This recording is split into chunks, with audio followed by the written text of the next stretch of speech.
जन आस्था को सम्मान प्राप्त हो, जन आस्था के साथ खिलवाड़ न हो। मैंने कहा भी था, मैं 19 जून को अयोध्या के दौरे पे था। मैंने तब भी कहा था, अयोध्या हम सबकी आस्था की प्रतीक है, भारत के सनातन धर्म की आस्था की प्रतीक है। अयोध्या पर आक्षेप मत करो। प्रभु श्री राम की मर्यादा का पालन करना सीखो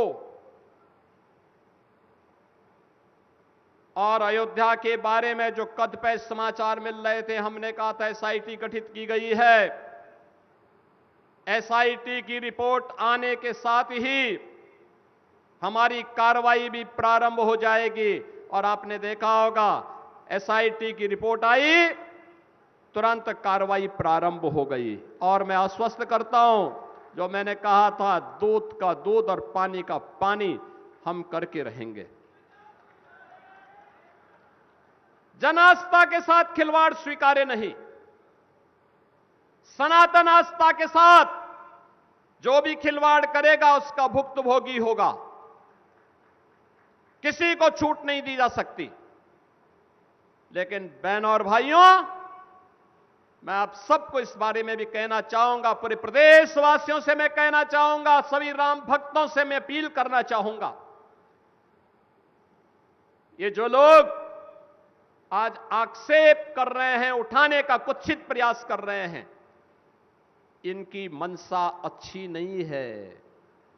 ये वे लोग हैं जो भगवान राम को नकार चुके थे, भगवान राम के अस्तित्व पर प्रश्न खड़ा कर चुके थे। एक पक्ष उसमें है जो कहता था कि राम हुए ही नहीं, एक पक्ष कहता था राम हुए ही नहीं। यानी अयोध्या को भी ये नकारना चाहते थे। लगातार न्यायालय में मुकदमा लड़ते रहे, वकीलों की फौज खड़ी करते रहे राम जन्मभूमि आंदोलन के खिलाफ, राम मंदिर निर्माण के खिलाफ। और दूसरा पक्ष वह है जो जय श्री राम पर लाठी और गोली चलाते थे। यानी भगवान राम का नाम लेने पर जो लोग गोली चलाते थे, आज वे कहते हैं कि आस्था के साथ खिलवाड़ हुआ। अरे आस्था तुम बताओगे हमें आस्था? रामनवमी पे दंगा करवाते थे, श्री कृष्ण जन्मोत्सव को बैन करते थे, कावड़ यात्रा को नहीं निकलने देते थे, दुर्गा पूजा में दंगा करवाते थे। लार का दंगा तो सबको याद है ही। बहन और भाइयों, ये लोग कहते हैं आस्था के साथ खिलवाड़ हुआ। इनके काले कारनामों का चिट्ठा जब खुलता है, याद करिए, कांग्रेस ने देश को लूटा ही नहीं था, नोचा था। बेईमानी और भ्रष्टाचार के कीर्तिमान स्थापित किए थे। बेईमानी और भ्रष्टाचार के जो कीर्तिमान स्थापित किए थे, वे आज अयोध्या पे आक्षेप लगा रहे हैं। बहनों और भाइयों, ये स्वीकार्य नहीं। सरकार की जो मंशा है, सरकार ने पहले दिन कहा कि दूध का दूध और पानी का पानी सबके सामने आएगा। लेकिन मैं फिर से अपील करूंगा, राम भक्तों की अग्नि परीक्षा मत लो। राम भक्तों के साथ, उनकी आस्था के साथ खिलवाड़ करना बंद करो।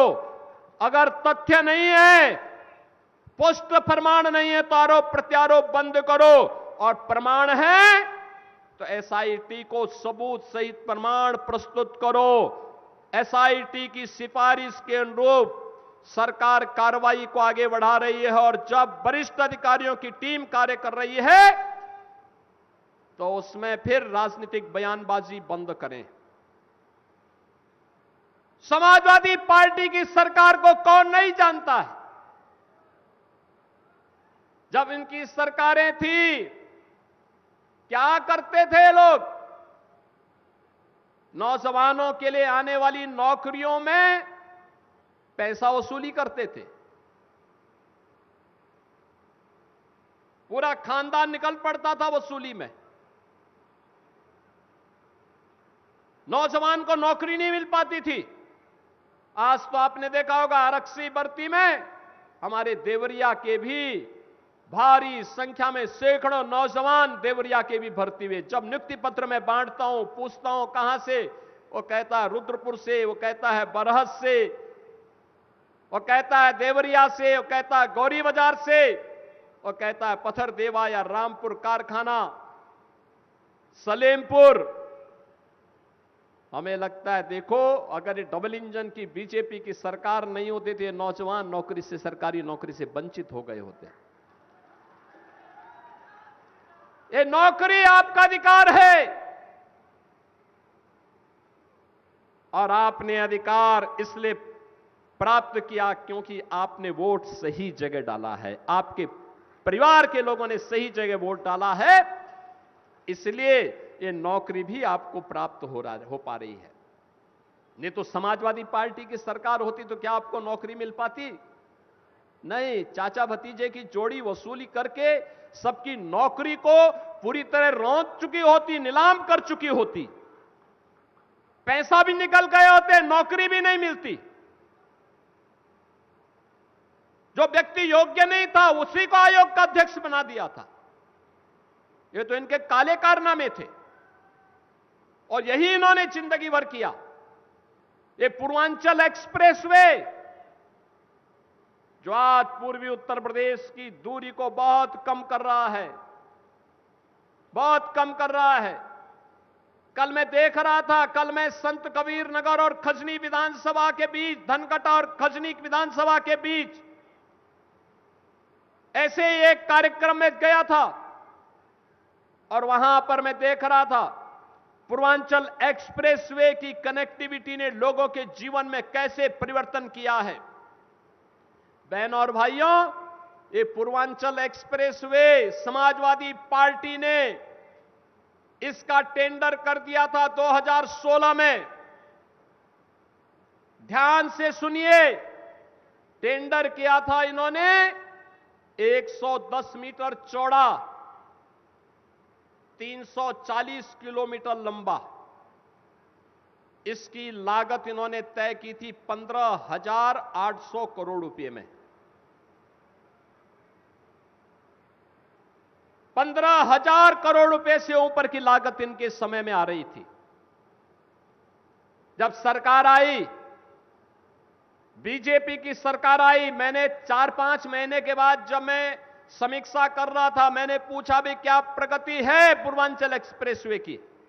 मुझे बताया गया कि जीरो। मैंने कहा जीरो क्यों? कहा साहब जमीन ही नहीं है। मैंने कहा जमीन नहीं तो टेंडर कैसे हो गया? फिर मैंने पूछा ये बताओ कि जमीन के लिए क्या कर रहे हो? कोई भी हरकत नहीं। हमने कैंसिल किया। मैंने कहा पहले जमीन लो। जमीन लेने के साथ पहले अलॉटमेंट तय फिर से बनाया गया, ठीक 341 किलोमीटर लंबा।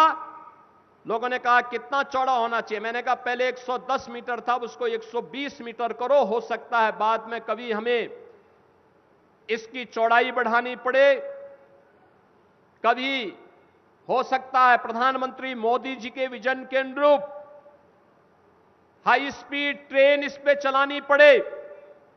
इसके लिए भी हमारे लिए आवश्यक है कि हम 120 मीटर चौड़ा इसको बना करके रखें। बहनों और भाइयों, हमने जमीन ली, टेंडर किया, ठीक 15,800 करोड़ रुपए का फिर वही बिड आई।